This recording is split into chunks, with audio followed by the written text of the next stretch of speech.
começamos mais um episódio de Nos 90, onde a nossa conversa começa ali na década de 90. E hoje, para a bancada virtual, chamo Rafael Lobão. Fala, Lobão! Olá, pessoal! Hoje vamos falar sobre um tema polêmico que está bem em voga aí com essa série que estreou. Quem viveu aquela época sabe bem como é que foi pesado esse tema. Vamos ver o que o Biru tem a falar sobre esse caso mais do que pesado aí. O que você tem a dizer, Biru? Eu tenho zero lembranças do fato. Eu lembro de ficar muito triste na época, mas, sabe, não me abalou no sentido de ser alguém que eu compreendia. Mas eu lembro que todo mundo da família gostava da novela e etc. E falando em novela, quem vai conversar com a gente sobre o tema, ele que é expert em novela, o noveleiro TikToker, fica aqui com a gente de novo já no nosso 50º episódio. Muito obrigado e seja bem-vindo de novo, Jackson Marcelo. Obrigado aí pelo convite mais uma vez. E esse caso eu tenho aí, talvez, marcado na minha memória, porque quando eu penso, foi a coisa mais antiga que eu me lembro, são dois fatos de 92. Um foi o Ouro Olímpico do Brasil no vôlei e o outro foi o caso da Daniela Pérez. É verdade, verdade. Ali o Ouro Olímpico com o Marcelo Negrão. Eu já falei num episódio aqui que eu lembrava do... qual que é o narrador? Ele já faleceu. O Paz Leme? Não, é o... Lobão, me ajuda aí, Lobão. O narrador. Vale. Luciano do Vale, né? Com o Ouro Olímpico, eu lembrava dele gritando Match Point! Match Point! E aí eram os pontos de Marcelo Negrão. Bem lembrado aí, esse Ouro Olímpico. E também, para mim, esse foi um fato bem marcante aí, para quem conhece, eu já contei várias vezes essa história, né? Foi bem impactante para mim. Eu, enquanto criança, eu tinha 7 anos de idade e eu lembro porque eu acompanhava a novela, gostava ali da trama, acompanhava, torcia pelo Bira e pela Yasmin, então eu gostava daquilo. Gostava daquela trama. E eu lembro que aquela cena, ela desmanchava com ele. Enfim, mas eu estava assistindo. Era um dia que depois daquilo, até relembrei vendo o documentário, né, que estava passando o Karate Kid. E eu lembro que aí eu voltei no tempo e realmente assisti o filme, estava empolgado que meu primo estava em casa e no dia seguinte eu ia viajar. E tudo isso me veio à tona, né? Tudo isso realmente eu lembrei. Que logo cedo a gente acorda de manhã para viajar, só que antes a gente está vendo ali o noticiário. E deu ali no noticiário a tragédia com a Daniela Pérez, né? Que tinha acontecido, que o grande suspeito, logo ali já falava que seria o ator, o Guilherme de Pádua.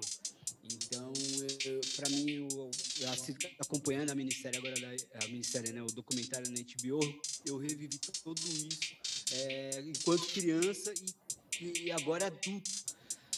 E depoimentos muito marcantes, né, o Marcelo? E depoimentos marcantes e dois principalmente, né? Um do Raul Gazola, o ex-marido, viúvo, né, da Daniela Pérez, e o da Glória Pérez, né, trazendo bastante emoção. Mas um que eu fiquei bastante emocionado também foi do tio da Daniela Pérez, né, o médico também. Eu acho que também foi um depoimento de bastante peso ali, né? A carga emocional. Foi um depoimento marcante, onde ele descreve que ele foi até o local onde estava o corpo, lá na mata, e ele, cada vez que ele ia se aproximando, ele realmente se deparava ali com a sobrinha, com o corpo jogado no chão, né? E foi bem pesado. E relembrando ali da novela, na verdade, qual que era ali a trama, ela caminhava ali, foi pro desfecho, né? A Yasmin, ela terminava com o Bira, né? Então ali foi a última cena dos dois, né? Isso era que número ali da novela? A novela capítulo. Ela estava já na metade da novela para frente, né? Quando aconteceu isso. E nesse período, o Bira e a Yasmin já estavam se separando. porque a Yasmin ia começar a ter o caminho livre para ficar com o personagem do Fábio Assunção. E nesse momento que acontece tudo isso, quem assume lá são dois autores, né? Um eu não vou lembrar agora, mas o outro é o Gilberto Braga, acaba assumindo, acho que por 20 capítulos, a trama, e acaba dando fim aos dois personagens, enquanto a Yasmin vai fazer um intercâmbio na Europa, né? Que ela era bailarina, o Bira só desaparece da história, né? E aí, para fazer a imagem, eles pegaram um dublê de corpo, né? Para fazer eles ir no aeroporto, se despedir dela, né? Da Yasmin. Eu lembro muito dessa cena. Enquanto o Biru, ele vai trazer aí qual que era o número ali do episódio que aconteceu esse fato. Ô Lobão, e para você, como que foi essa lembrança? Nossa, eu estava acompanhando a novela e eu lembro de dar no rádio, assim, de manhã, meu pai que me falou, eu estava na dúvida, quem que era esse ator, né? Que já estava a notícia do Guilherme de Pádua. Eu estava tentando lembrar quem que era o personagem. Falaram que contracenava com ela. Só que não sabia nome de ator, muito menos Guilherme de Pádua, que não era famoso. Então, exatamente. Demorou para eu ver. Quando passou na TV que eu fui ver quem que era o cara, né? Acho que já de noite, já, talvez. No Jornal Nacional. E eu falei, caraca, você não consegue entender direito com essa idade, né? Eu tinha 6 anos, né? Então, como assim? É real ou é ficção?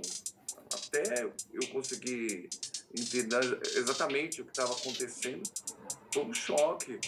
E eu gostava da trilha da novela, gostava do enredo ali, pelo pouco que eu entendia. E era uma época que eu assistia muita novela, né? Essa época, do começo dos anos 90. Até algo que eu até comentei com a minha esposa, né? Porque, assim, a cultura da novela, né, Marcelo? A cultura da novela é algo que, principalmente nos anos 90, faltava a família, né? A influência era muito grande, né? Pois era bastante. E essa novela, se não tivesse acontecido isso, ela ia ser lembrada como a novela do Clube das Mulheres, né? Imagina uma novela naquele período falar dessa questão, né? Do homem ser o distrito, né? O corpo da mulher. E aí falando de quanto era influente as novelas nos anos 90, né? De Corpo e Alma, ela entrou para substituir a novela Pedra sobre Pedra e depois ela foi substituída por Renascer, né? Então você vê, eram só novelas que todo mundo acompanhava, né? Novelão, exatamente. Ela tava, olha a sequência, hein? Pedra sobre Pedra, depois Veia de Corpo e Alma e Renascer, né? Olha essa sequência, né? Novela das 8, né? Parava tudo. Ô Dan, só abrindo um parêntese aqui, a década de 90 tem muita novela clássico. Vocês acham que realmente as novelas eram tão clássicos assim? Ou era a nossa relação com novela que era diferente? Porque não é possível que de 2000 para cá não tenha uma quantidade tão grande. Eu acho que eram mais clássicas. Esses temas que abordavam, por exemplo, essas 3 novelas eram meio místicas, né? Principalmente Renascer. Tinha todo um arcabouço ali de uma religiosidade que dificilmente você achava em outras. Tinha um espiritismo, uma novela aqui ou ali, até o final dos anos 90, mas o enredo era rico, tinham várias camadas, né? E outra também, não só ficava, a gente citou a novela das 8, mas a novela das 7 também eram grandes novelas também, né? Top Model, Vamp, Quem Sou Eu. Então, mas tiveram muitas novelas boas também, das 6 e das 7, que não viraram tão clássicos. O Lobão falou de espiritualidade, tem as novelas da Elizabeth Jean, que eram muito boas, novelas muito bem feitas. Eu não tenho a resposta final, mas eu acho que é algo a ser pensado, assim. Talvez a nossa relação com mídia, eu acho que mudou para a novela não ser tão importante quanto era. Ou também porque nos anos 90, o início ali, teve o grande boom, todo mundo ter TV, todo mundo... Sim.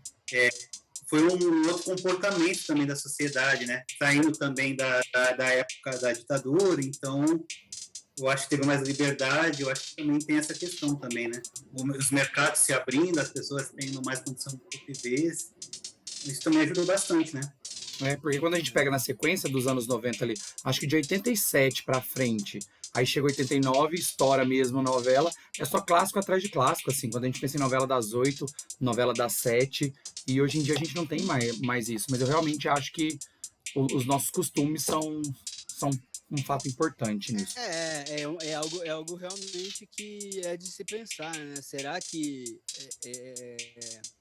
se tornaram clássicos porque a gente não tinha mais o que fazer? Entendeu? Marcou, né?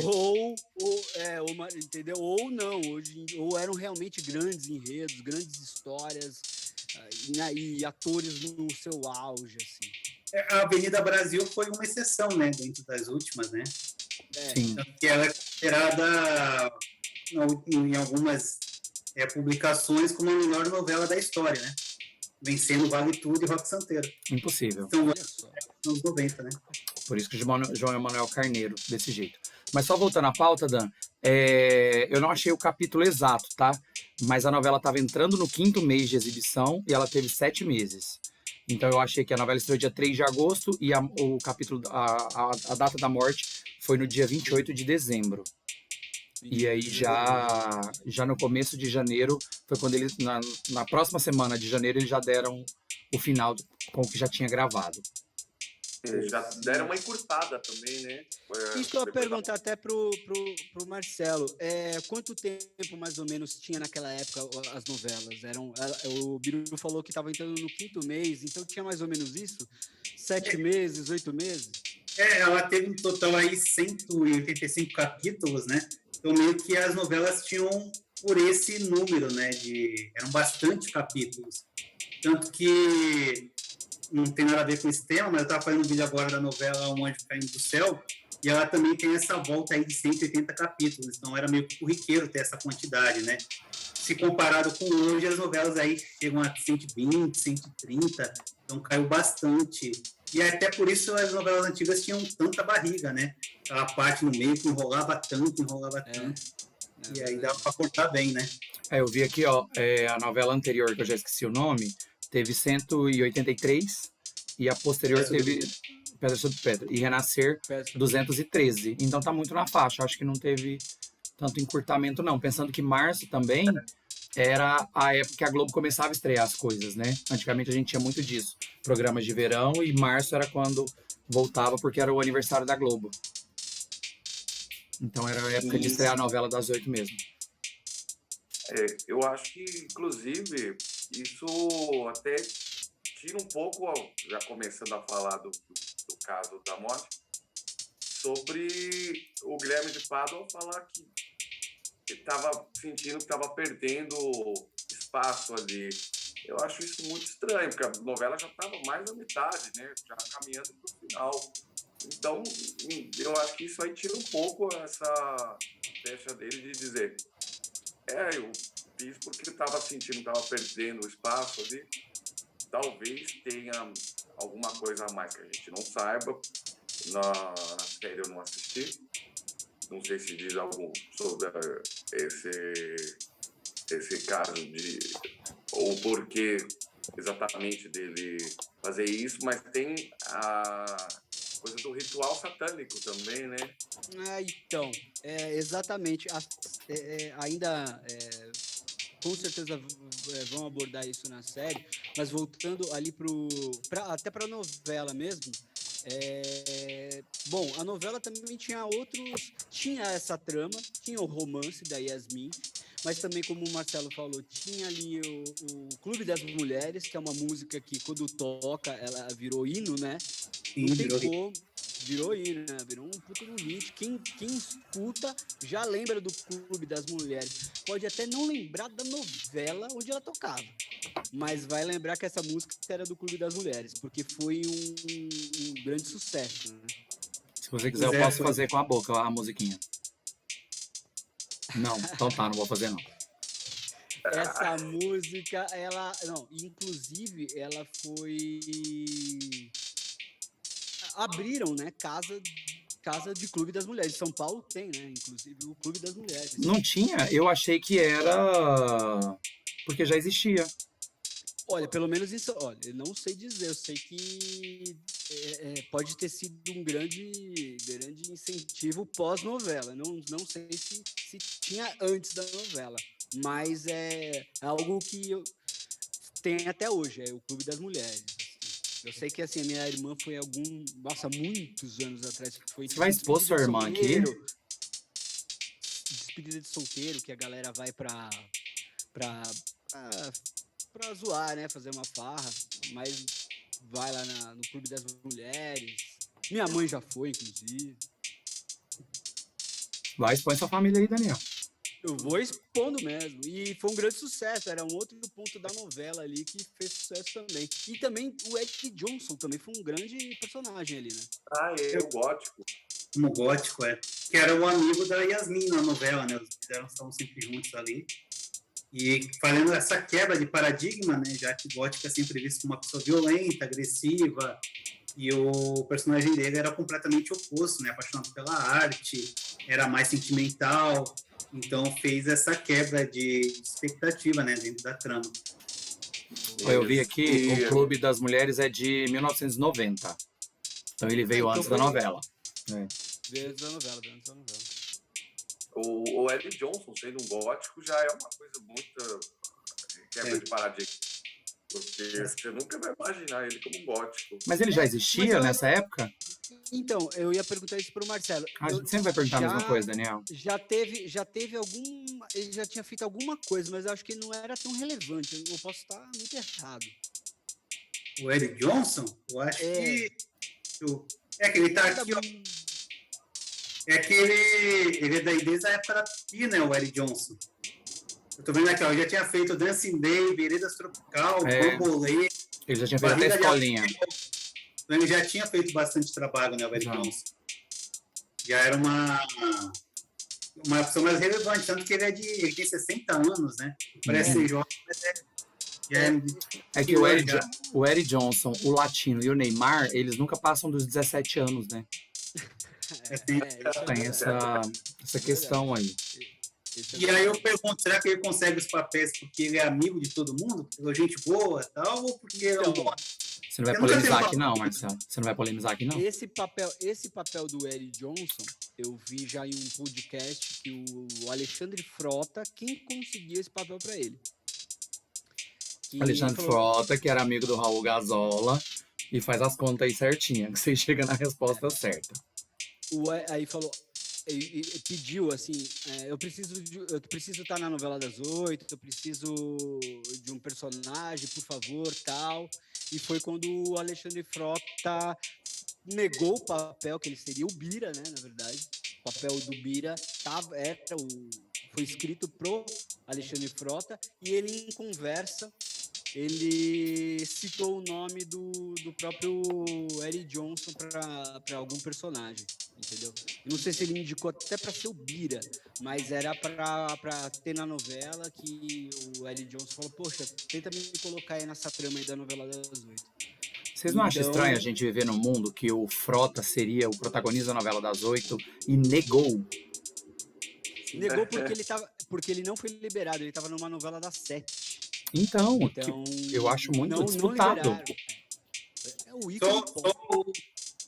É que o Bira ele não era o protagonista, né? O protagonista era o Tarcísio Meira. O protagonista jovem, eu quis dizer. O galã, palavra. E esse grupo todo, né, ele surgiu da peça do Wolf Maia, né, o Blue Jeans, né?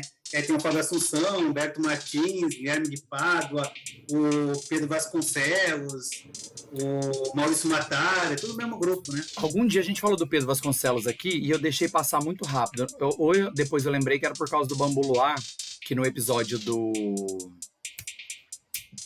Paulo, que é a Priscila, eu esqueci o sobrenome dele agora. Paulo Adriani, isso. O Pedro Vasconcelos era diretor e ator no Bambu Luar. E, nossa, ele era um crush, assim, era um bem pra frente. E dessa galera aí tem muito diretor na Globo hoje em dia, né? Que que veio desse aí. O pessoal todo da Despedida de Solteiro, o Raoni Carneiro. Tem muito Nessa diretor. época, o Pedro Vasconcelos ia ser o diretor agora da Lenda do Visão, mas chutou, né, o pau da barraca e disse que não queria sair de lá morto, né, não foi com essas palavras, mas é isso.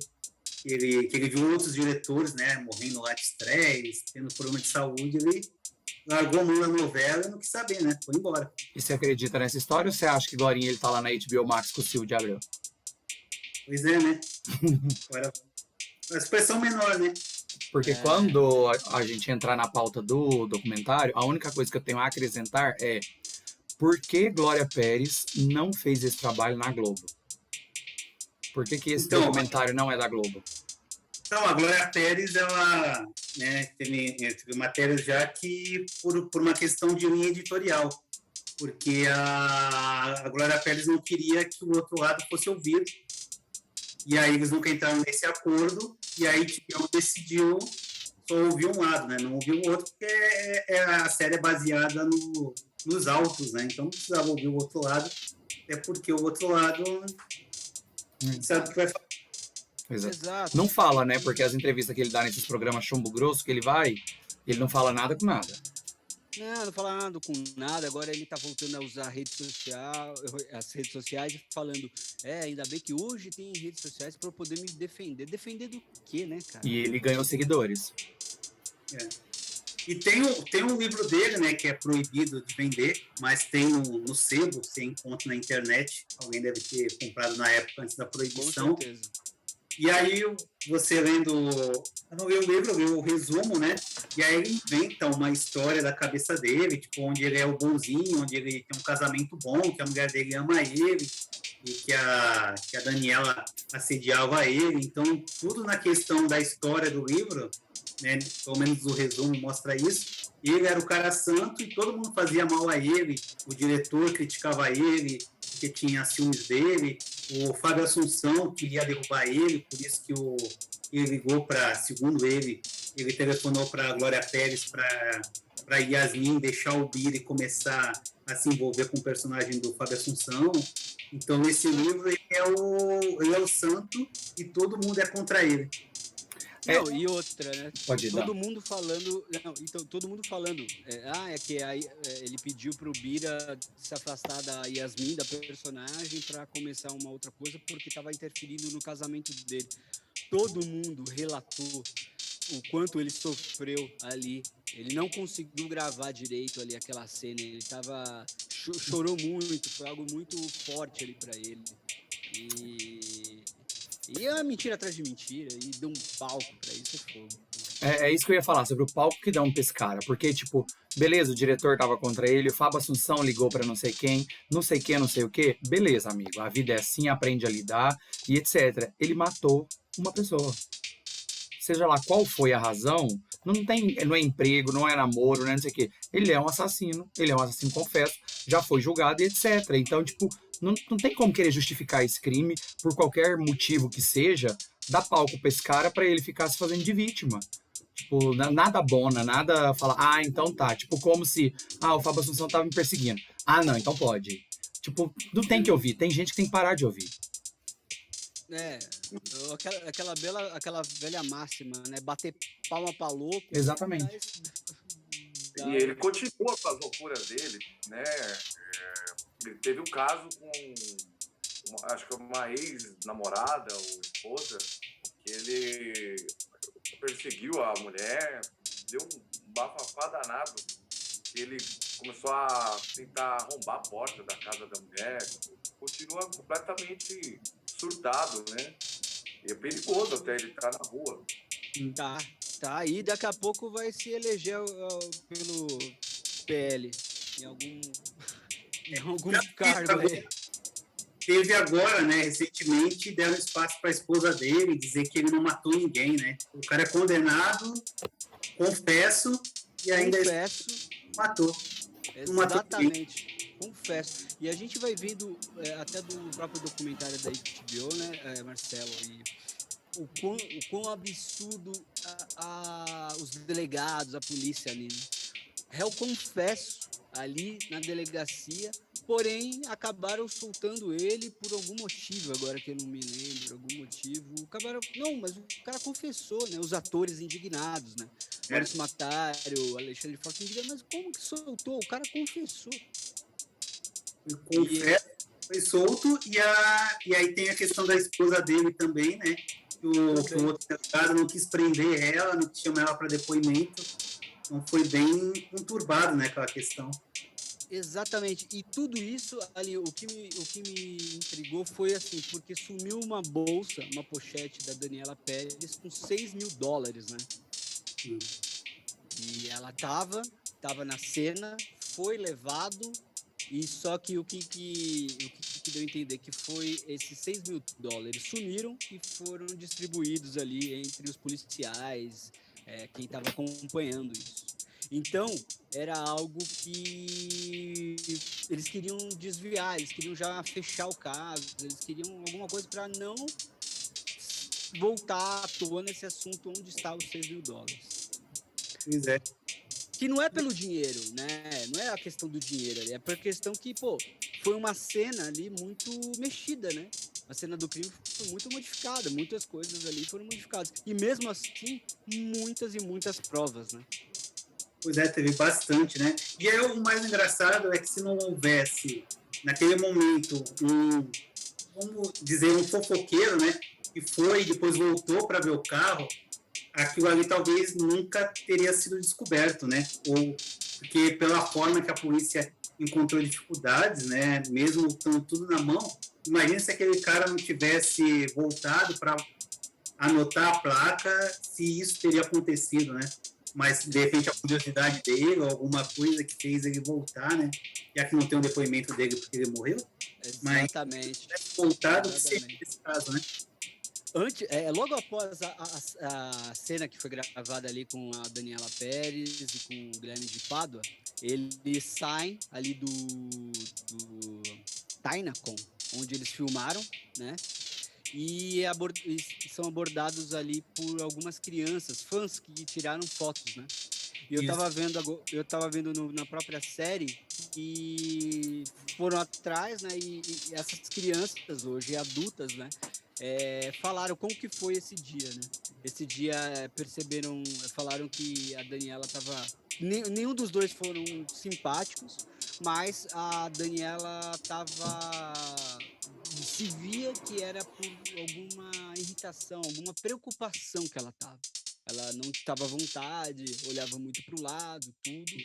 E depois disso, o Guilherme de Pádua saiu com o carro e as crianças estavam dentro de um carro com motorista. E elas pediram para esse motorista seguir o Guilherme de Pádua. E seguiu, onde eles pararam perto de um posto de gasolina. Parecia algo meio que assim, um posto de gasolina onde tem um setor onde que dá para estacionar. E aí até as crianças falaram, vamos esperar aqui, porque com certeza a Daniela Pérez vai sair também e a gente vai pedir para falar mais com ela, tirar mais fotos com ela. Mas aí o motorista foi embora, tudo. E aí depois daquilo aconteceu tudo e pegaram agora o depoimento dos frentistas que viram o que aconteceu, né? Parece que o que aconteceu. A Daniela Pérez foi até esse posto, parou ali nesse posto para encher. Foi abordada logo depois que ela saiu do posto pelo carro do Guilherme de Pádua e foi aí que ele agrediu ela, desmaiou ela ali na frente desse posto, colocou ela no carro dela, não, no carro dele, e onde quem dirigiu o carro dele foi a esposa, a Paula, e ele pegou o carro da Daniela e foi atrás, entendeu? Foi aí que ela chegou desmaiada até o local, onde supostamente, ou até se confirma, né, Lobão, que houve um ritual, né? Sim. Então, eu achei muito estranho que na época não se falou disso, né? Nenhum telejornal, se saiu em algum lugar, foi algo muito restrito. Isso, se saiu foi muito pequeno, foi algo muito restrito, como você falou, porque até pouco tempo, e até a gente conversando, eu achava que tinha sido tesouradas, mas não, né, Lobão? Sim, foi a gente, na live, ou talvez eu conversei com você no particular antes, Sim. Acho que foi num vídeo sobre 92, ou foi um pouco antes. Isso, acho que foi isso. Era um punhal, né? Foram punhaladas, um punhal que é conhecido como um punhal de ritual mesmo. Então eu não sei o motivo que a imprensa toda divulgou que foram tesouradas, né? Mas até hoje, pra mim, a versão da tesourada é a Pra mim oficial. também era, viu, Biru? Pra mim também era. Então, mas eu tô aqui no Diário do Nordeste, notícia que foi atualizada às 5 da tarde, fala que a Glória Pérez cogitou que teria sido vítima, mas aí a matéria comenta que já sabe que foi disputa e tal, e aí ao indício que foi porque o corpo tinha um círculo queimado no pé de árvore. E aí depois pega e fala que, na verdade, foi facada. Não fala que tem a ver com o ritual, não. O delegado, ele diz durante o depoimento, acho que no segundo episódio, e aí ele fala da questão se é punhal ou se é tesoura. Aí, se eu não me engano, ele diz que o laudo é tesoura, mas na visão dele foi um punhal. E aí até fala, não, lá tá tesoura, mas para mim foi um punhal. E foi perfurações de punhal foram, se eu não me engano, 17 ou 18. 18. E no coração foram 6 ou 7. E tanto que foram muito fortes que até o coração da Daniela foi exposto. Para o grau de raiva, não sei, entendeu? O grau de raiva que... Foram perfurações esquematizadas, né, pelo que eu vi, em volta do coração, e tinha um círculo já feito de fogo, onde colocaram o corpo dela, né? Então, eu vi isso num documentário e tinha o delegado tem no YouTube. Eu já vi faz tempo. E aí estava escrito, eu acho que era o delegado que estava dando depoimento formal, né? E realmente foi punhalado. Então, fica muito dúbio. E talvez tenha sido isso um dos motivos que a Glória Pérez não quis envolver a Globo. Não que eles façam coisas assim, né? Mas talvez por eles terem omitido essa parte, então acho que ela quer alguém que vá mostrar esse lado. Esse documentário fala muita coisa. O Guilherme de Pádua gostava de usar fitas pelo corpo e não queria aparecer sem as fitas na novela, então havia uma briga ali com a direção por isso. E também tem um depoimento de uma doméstica da casa dele, da Paula Tomás, que falou que eles tinham um altar que eles alimentavam ali uma espécie de cramulhão ou algo do tipo. Então é uma coisa muito difícil de se entender e racionalizar em cima o que é fato. Quer dizer, aparentemente isto é um fato. Essa parte, por exemplo, das fitas, quem fala é o Maurício Matar, né? Olha só. Eu vi algo aqui na internet que quem levantou primeiro a suspeita foi ele. Porque ele contracenava, hein? Tava lá na cena e acompanhava, até vocês falaram, né? Eram colegas de trabalho de outros trabalhos também, né? Sim, tem. Tem que lembrar também que no período, né, o início dos anos 90, a gente tinha também bastante essa lenda, né, do ritual de magia negra, né? Você tinha até do presidente que fazia ritual de magia negra, há histórias de fofão, de boneca da Xuxa. Então era uma época que esse assunto era bastante falado, né? A Xuxa que tem pacto. Então era um período que algumas coisas eram reais, outras eram lendas, mas era um período que esse assunto era bastante citado, né? O de Xuxa é mentira, o do Collor é verdade. A esposa dele contou no Danilo Gentili. que eles fizeram ritual, que eles fizeram ritual com cadáveres humanos para a eleição, que era para prejudicar a candidatura do Silvio Santos, que era o concorrente direto. Tinha muito isso também, acho que com a crescente das matrizes africanas tomando frente à igreja tradicional, católica e protestante. Então, tinha muito também das pessoas quererem atacar esse tipo de religião, né? Então, tinha muita qualidade.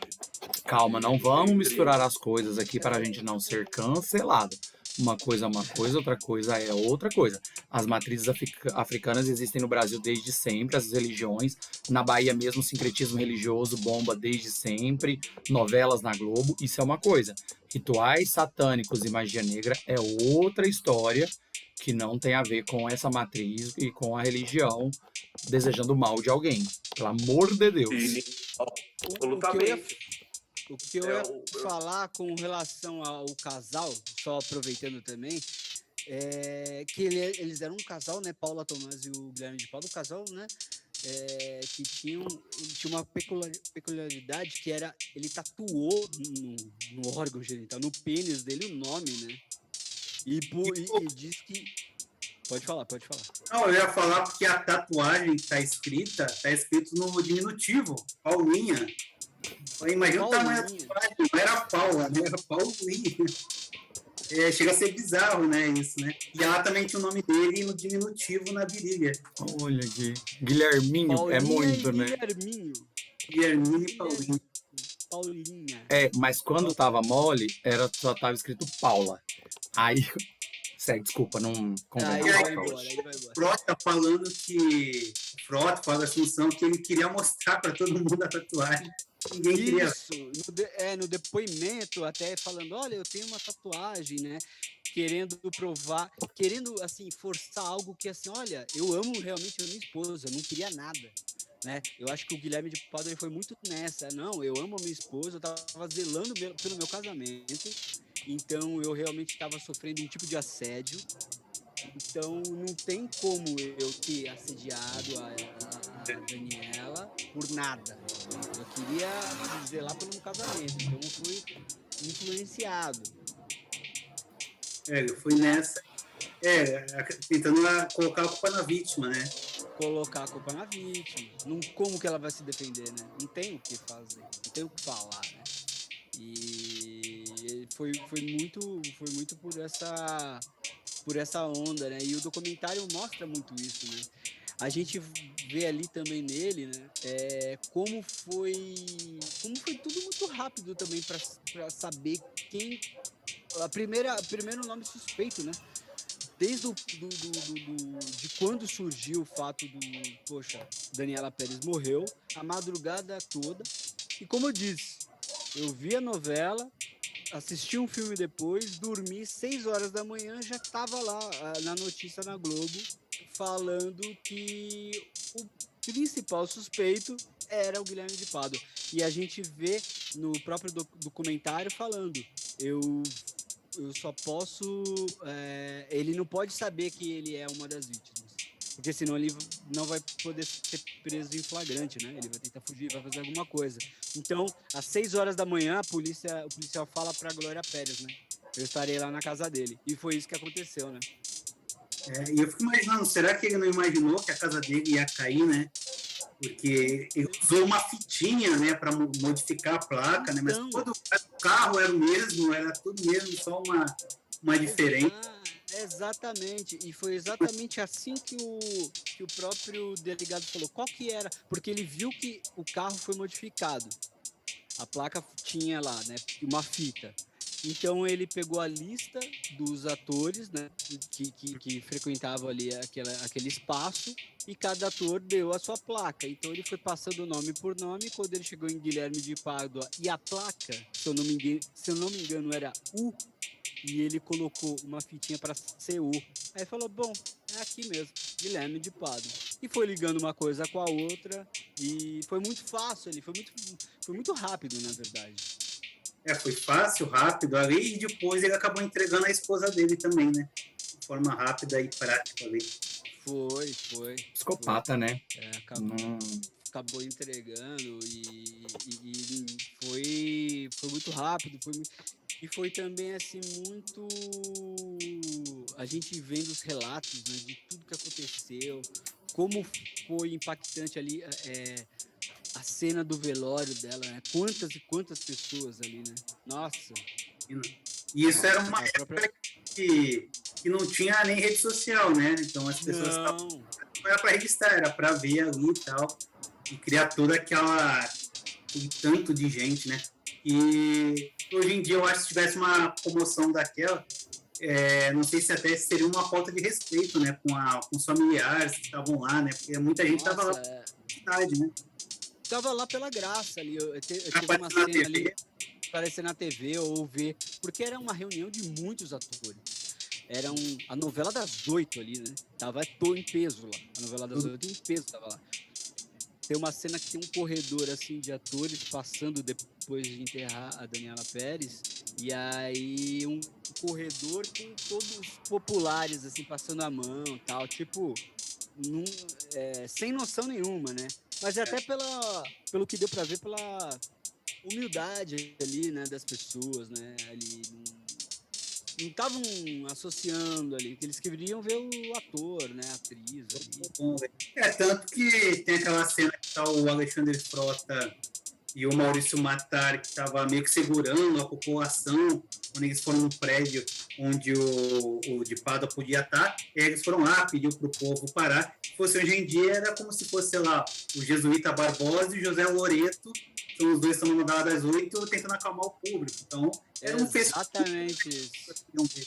Também, né? Exatamente isso. Eu também E aquela época tinha muito mais um distanciamento, né, do personagem com o ator, né? As pessoas confundiam muito ainda naquela época. Muito.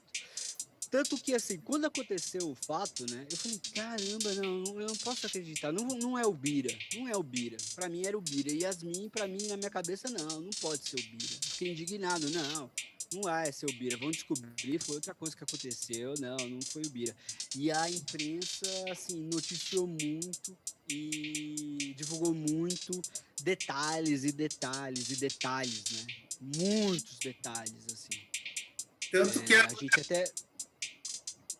Não, vai dizer que agora ela cita, né, que essa questão foi até uma segunda, foi pior que a morte, porque a imprensa vendia os jornais e meio que misturando a história da Daniela Pérez e o de Pádua com o Bira e Yasmin, colocando foto dos dois se beijando, e aí aumentou mais a crença que os dois realmente tinham um caso fora, que a pessoa via lá o beijando com o nome deles de ator e nome dos personagens, confundiu o público, né? Eu lembro que isso era muito claro pra mim. Tipo, era um pensamento que eu tinha, era que os dois eram namorados. Tipo, eu demorei muito pra entender, que eu falava, como que os dois namoravam se foi a esposa dele que matou ela? Era bem confuso isso pra mim. O tratamento da imprensa foi um absurdo, né? Tiraram foi fotos um absurdo da Daniela morta, né? Uma coisa, hoje em dia, impensável de acontecer. Hoje em dia no WhatsApp. Exatamente. Hoje em dia não ia ser, eu acredito que não ia ser impresso nada, alguma coisa assim, mas ia ser pelo WhatsApp mesmo. Ia rolar de alguma forma. O caso do médico lá. O médico que estuprou a mulher que estava tendo filho lá. Postaram o vídeo em grandes veículos de imprensa. Não, exato. O WhatsApp é impressionante isso. Por isso que, assim, se receba, não compartilha, não. Cristiano Araújo, eu lembro na época que aconteceu, fotos dele, e assim vai, né? E assim vai. Mas o que o Lobão falou, assim, revistas, jornais, e eram isso mesmo, fotos. Eu lembro daquela época que eu já tinha... Era uma foto que a gente já viu também agora no documentário, né, Marcelo? Ela deitada, com a boca torta, sangrando, é uma cena bem deplorável. E no sentido de explorar os personagens para fazer uma capa. Pô, o cara acabou de matar a Daniela e tá lá com a cena beijando ou ali, putz, cara, é muito baixo.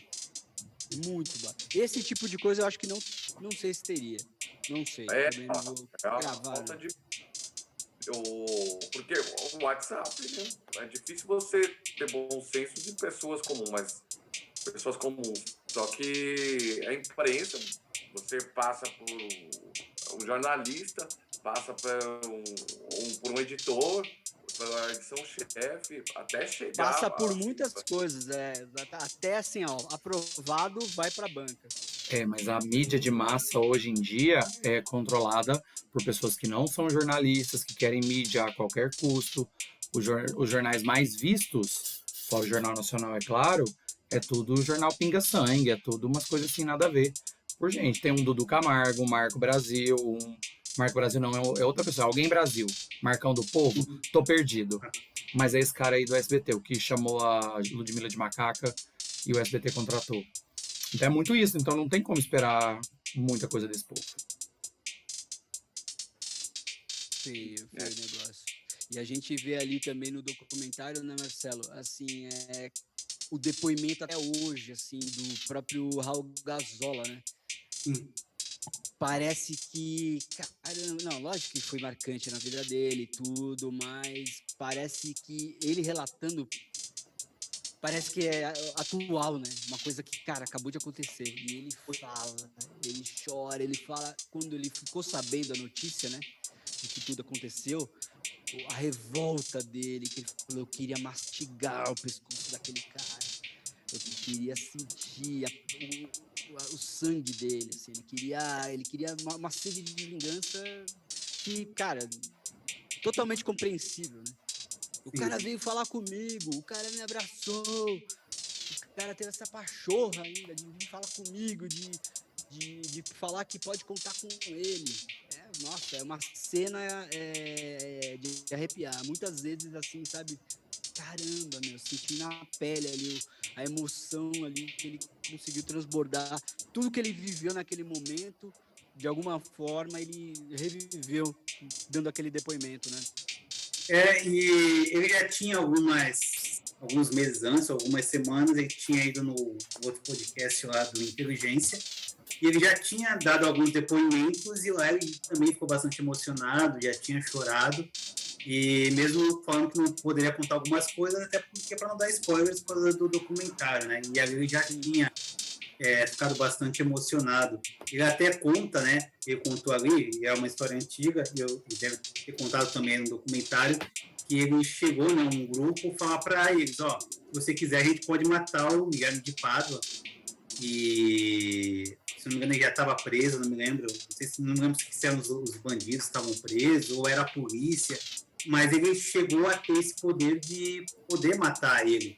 Só que aí ele disse que pensou bem e falou que não queria ficar matado por ter ordenado a morte do Guilherme de Pádua. Né? Caraca, nossa. Mas é uma vida na mão. Eu fico surpreso, de verdade, porque esse caso foi muito impactante ali na época, muito impactante.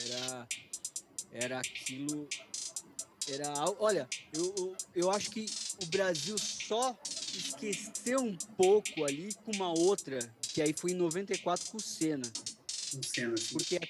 Porque até então era muito, muito vivido, muito transmitido, muito falado, muito impresso. Foi algo que foi tomando outros capítulos, né? E a gente vai vendo realmente no documentário que realmente dia 28 de dezembro foi a morte, mas não parou ali, né? Muitas coisas iam surgindo. E eu fico surpreso como ele não morreu na cadeia, né? Pois é. E é que também ficou tão pouco tempo, né? Pegou 19 anos de cadeia e em 1999 ele já estava tudo. Sim, ele cumpriu 6 anos, né? Um absurdo. E é revoltante. Ainda mais a gente vendo a maneira como ele conta, de uma maneira fria. Ele diz que ele quis separar a briga da Paula Tomás com a Daniela. E aí ele pegou a Daniela pelo pescoço para afastar e matou ela, segundo ele, porque ele estava muito forte. É uma coisa incabível. A pior desculpa que ele pode tomar. E a Glória Pérez, que depois do crime conseguiu, né, transformar o homicídio hediondo, o homicídio qualificado em crime hediondo, né? Depois de pegar a imagem de assinatura. Exatamente. A impunidade era maior do que ainda é, né? Exato. Ela fala isso no documentário, até inclusive no terceiro episódio desse documentário da HBO, ela fala isso. Ela conseguiu reunir em 3 meses 1.300.000 assinaturas. E para isso dar certo, não bastava ser assim só Rio de Janeiro ou Sudeste, não, tinha que ser de diversos lugares do Brasil todo. Foi assim algo surpreendente. Em pouco tempo ela conseguiu 1.300.000 assinaturas para esse crime não ser impune, né, de impunidade. Ela falava assim que davam exemplos para ela desse jeito. Olha, hoje a lei funciona o seguinte: se você tiver na mata e matar um passarinho, se você tiver na mata e você quiser matar um passarinho e surgir um fiscal ali para te prender ou algo assim porque você quer matar o passarinho, vale mais a pena você matar o fiscal, que você não vai ser impune, do que você matar um passarinho que você tem punição. Era esse o nível de absurdo, entendeu?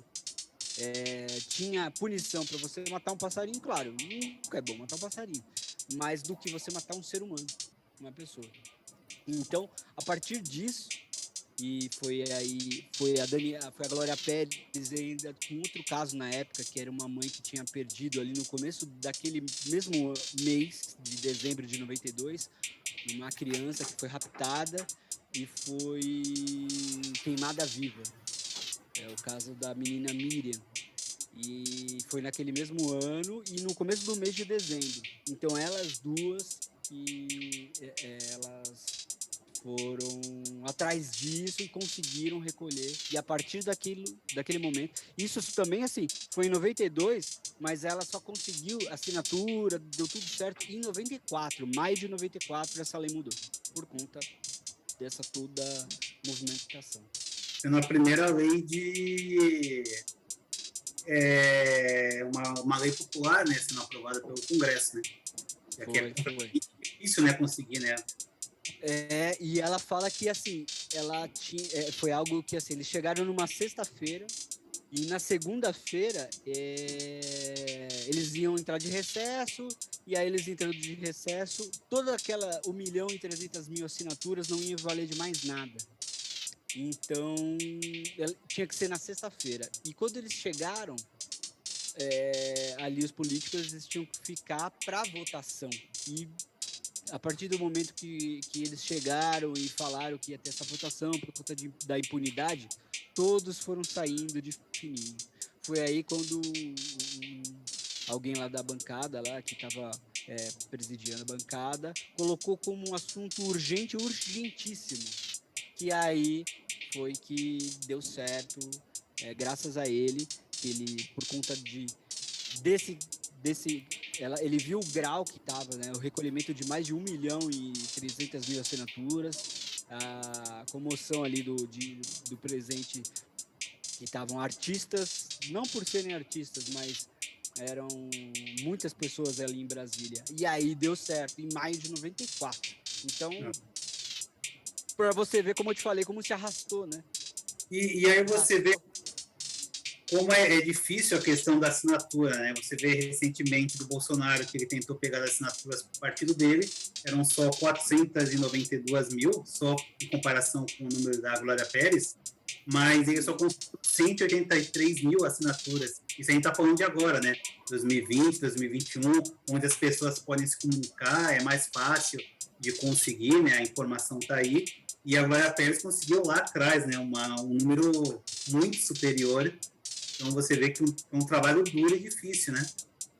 Mas eu acredito que assim, ó, eu não sei se é do brasileiro, não sei, ou do ser humano, para se engajar em algo que, putz, eu tenho que assinar, pode ser a pessoa que você mais gosta.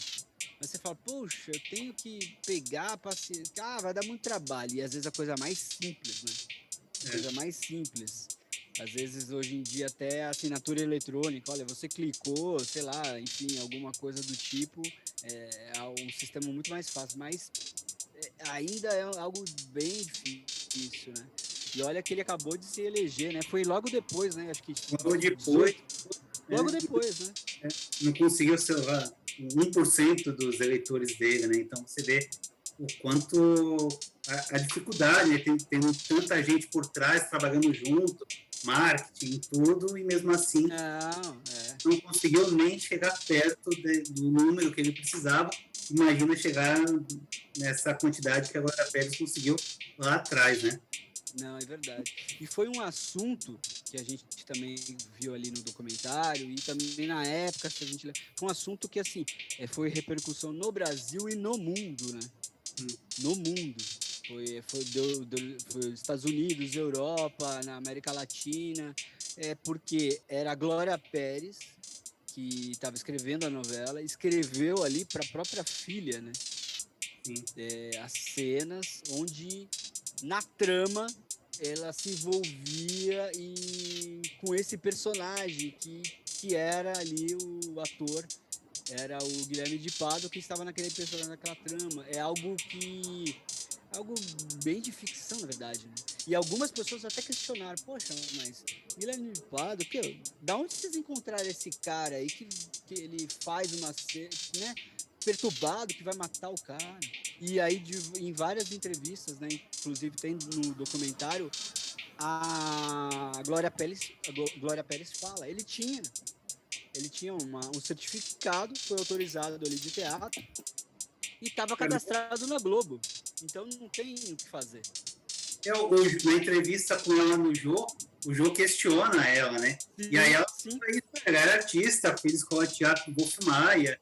Então, tipo, era um ator, né? Até então. Era um ator. Ele preencheu. Exatamente, ela explica isso para ele. Ele preencheu os requisitos ali do perfil, né, do físico. Então, pensando que foi escrito e pensado pro Alexandre Frota, era assim, né? E ele tinha que ser um tipo também forte, alguma coisa assim do tipo, né? Então, ele preencheu os requisitos e foi escolhido. Não pegaram na rua esse cara, não. E nada do tipo.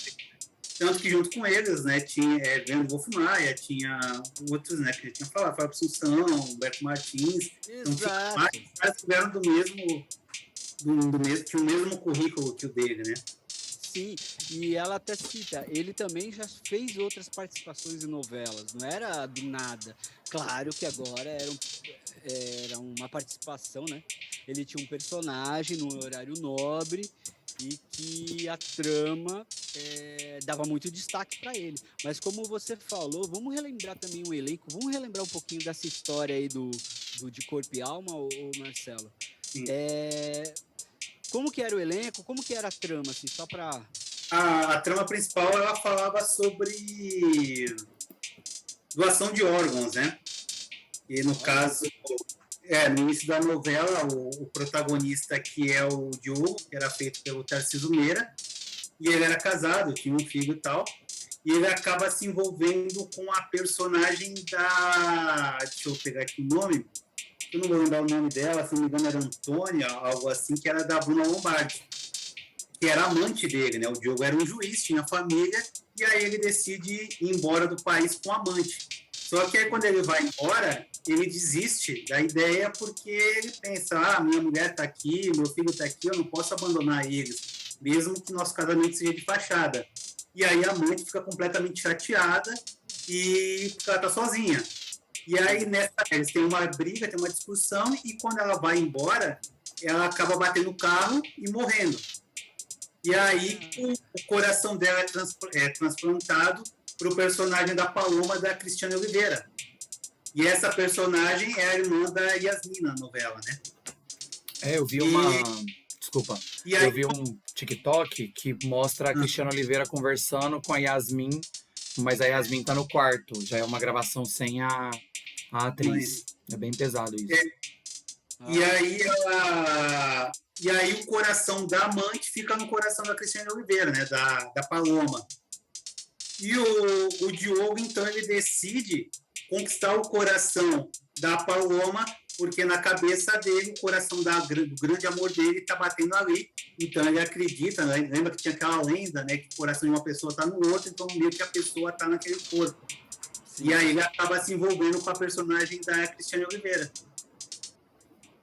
Olha só, cara. E a Yasmin é a irmã da Cristiane Oliveira, né? Da Paloma, que acaba tendo a Paloma, que é meio que uma sócia do Bira, que eles tinham um transporte clandestino.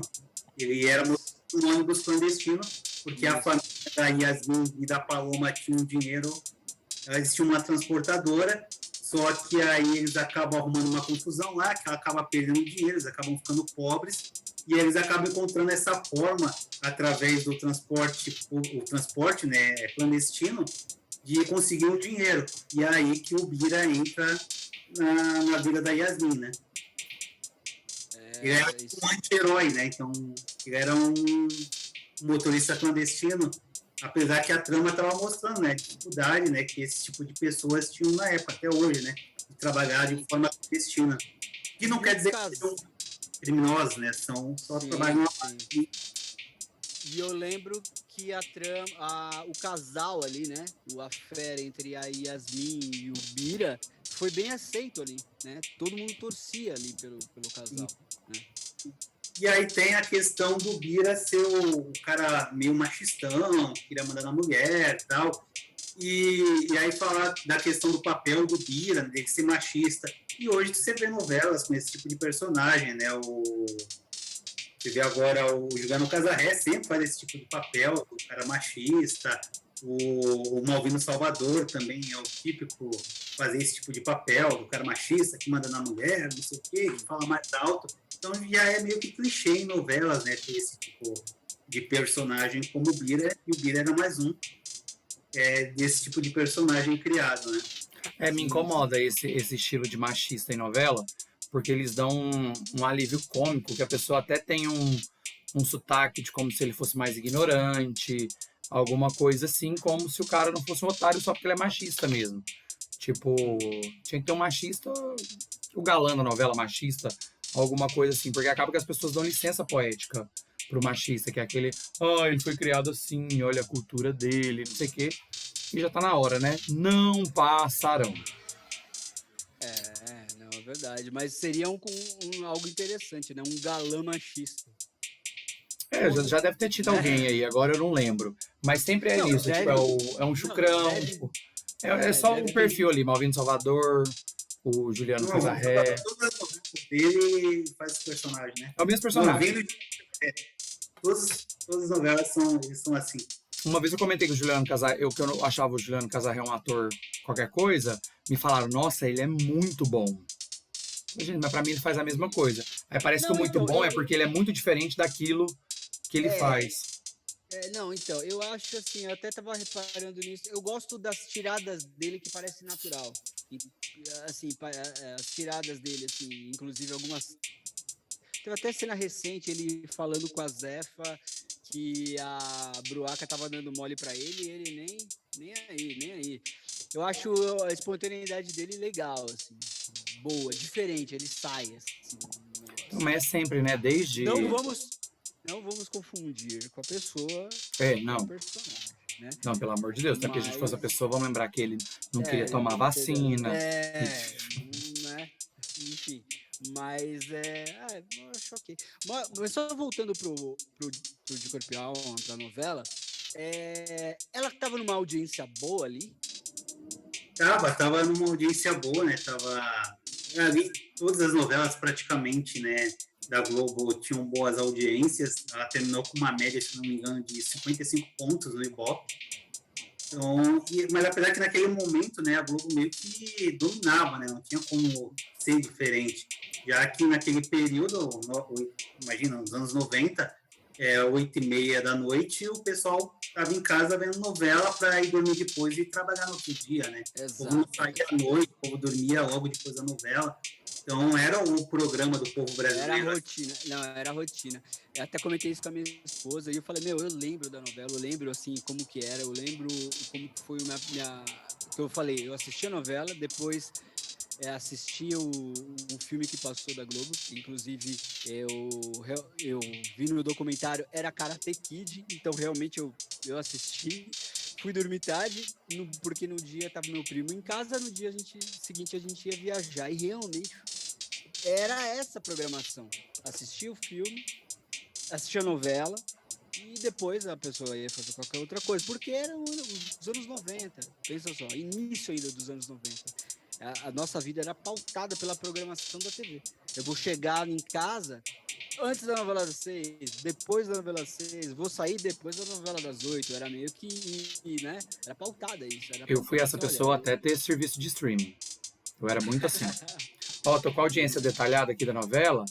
Ela, nas primeiras semanas, ela estreou com 50 pontos.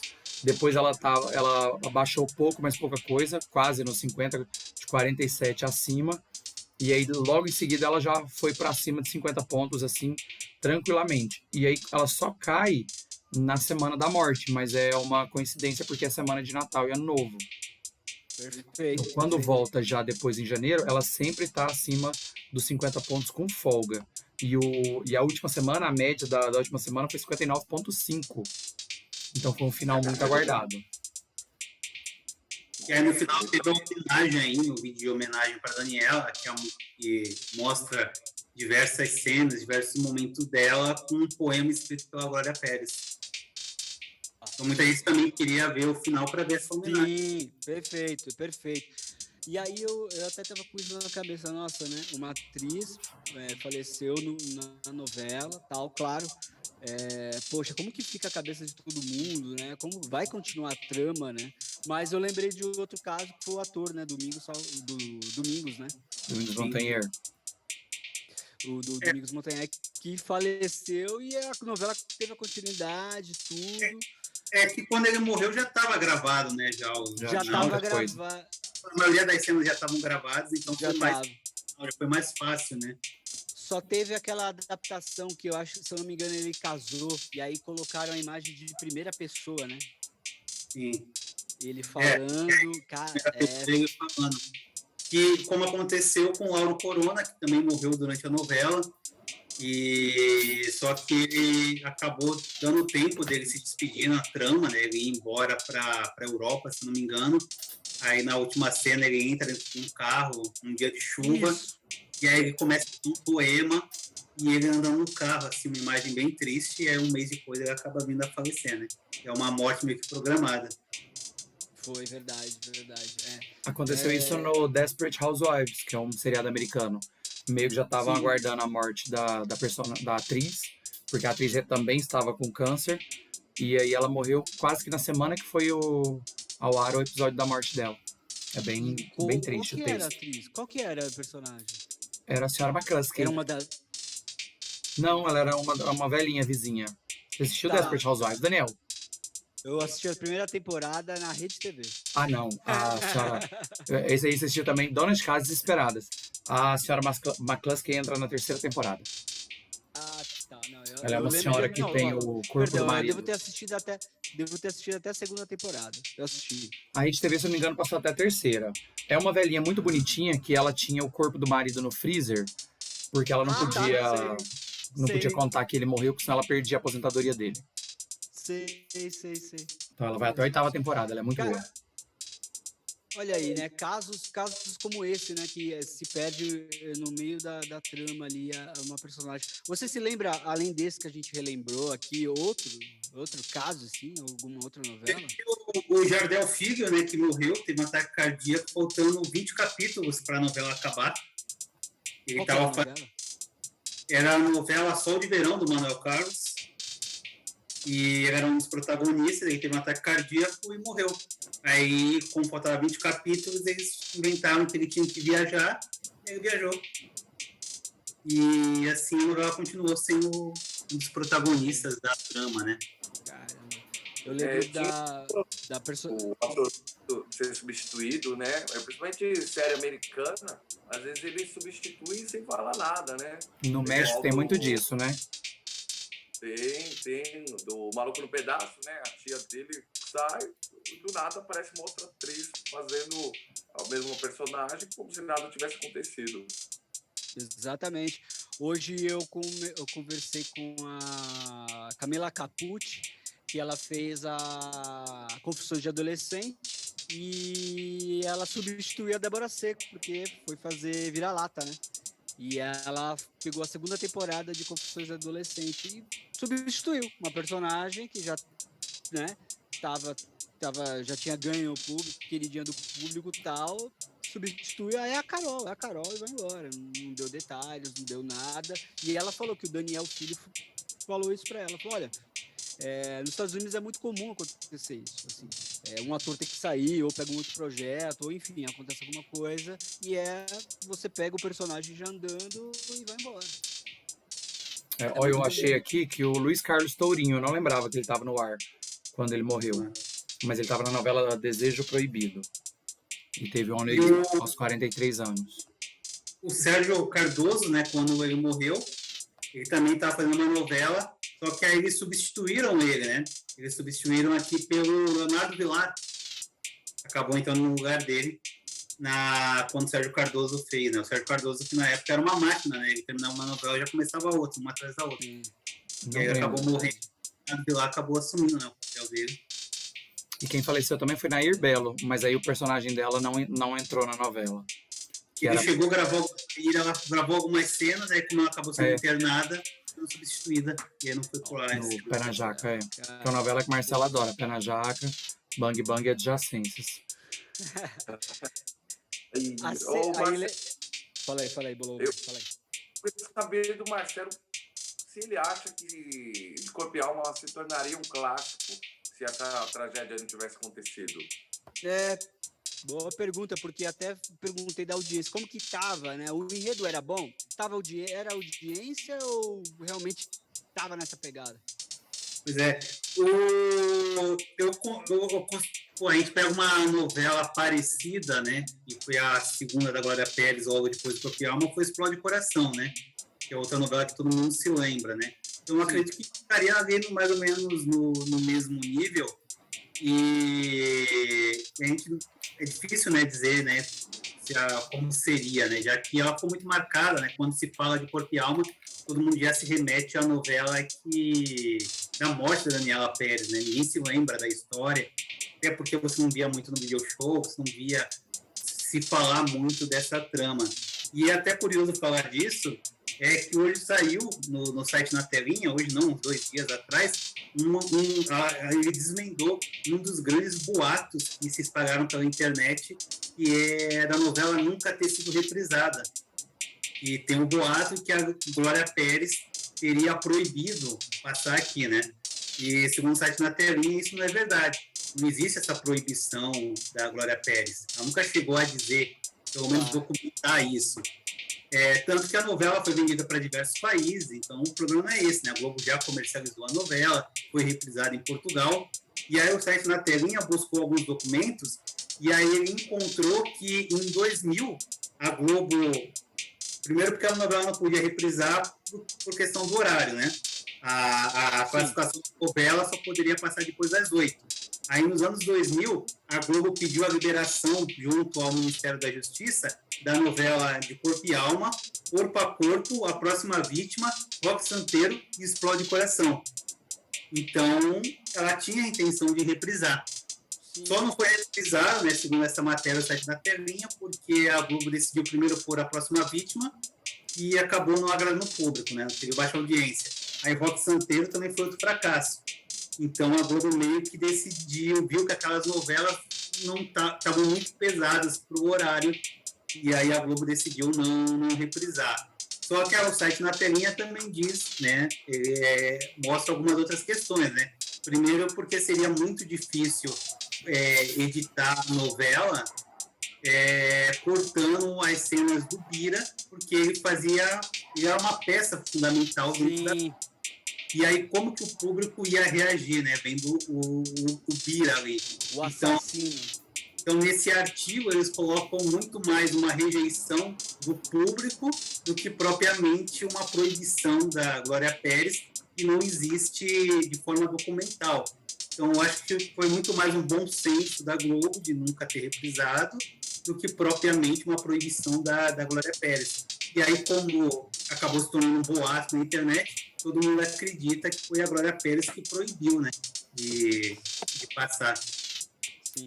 E faz todo sentido, né? Não querer realmente passar, porque tem a Daniela Pérez, mas vamos reviver, mas também tem o assassino dela. E vai dar direito autoral. Não, autoral não, direito de imagem. Tanto Mas que se eu quiser... saiu, né, os primeiros boatos dessa série da Daniela, muita gente falando, tá desrespeitando a Glória Pérez, sacanagem tá fazendo essa situação, né? Então acho que meio que o público misturou, né, essas duas questões, quando a Glória Pérez ficou com muita raiva, quando com o Ratinho, né, lá atrás, então o público começou a acreditar que a Glória meio que queria esquecer, né, o assunto. Não, com certeza. Mas o problema com o Ratinho foi a abordagem dele, né? O Ratinho mudou o horário do programa, trouxe para mais cedo. Ele deu muito palco pro Guilherme Pádua falar o que quisesse, como quisesse, e não falar o que realmente tinha sido prometido, e etc. E ele só fez o palco dele de pastor evangélico, de que curou e etc. Ele não teve nenhuma abordagem assim. A versão do Guilherme de Pádua, né, nessa entrevista, ele disse que eles tinham combinado de falar sobre essa versão mesmo, né, de o novo, depois da cadeia, que ele estava arrependido tudo, e que o Ratinho começou a puxar, a lembrar do crime, como queria falar do crime, como que era naquela época, não sei o quê. Então ele desagradou, o Ratinho naquele momento desagradou os dois lados, né? Mas eu duvido que o Ratinho falou: vem aqui falar do seu novo momento de vida, Guilherme de Pádua. Vai esperar muito. Foi uma desculpa, né? Foi uma desculpa para ele falar por que ele não falou nada. Claro, exatamente. Mas assim, se eu quiser ver a novela, tem algum lugar que eu possa... Tem gente que tem para vender, né, em DVDs piratas, né, vendem. Tá. A novela é a única forma que é assim, né? A gente não pode divulgar isso, Marcelo. Da SIC, em Portugal. E é a única forma de ver. Mas a versão portuguesa... Tem no YouTube, nada? YouTube são alguns cortes, mas não tem a novela inteira. Entendi. Mas e aí muita gente fala, novela proibida, não tem lugar nenhum, mas diversas novelas não tem no YouTube, não é só essa, né? Não é só essa, né? Tem várias tramas, então meio que se tornou uma lenda, né? Mas eu acho que não tem muito a ver a Globo não mostrar, né? Como você mesmo falou, eu acho que não é muito com a morte da Daniela Pérez, mas sim por ter um assassino lá. Exatamente, o assassino ali. A parte mais sensível é ele, né? Com certeza. E voltando ali para esse ano de 92, eu acho que cada um lembrou ali o que aconteceu, como foi impactante ali, todo esse fato, com o que aconteceu com a Daniela Pérez. E qual que é a sua lembrança, Lobão, que você tem ali? Você falou, né, que foi no dia seguinte.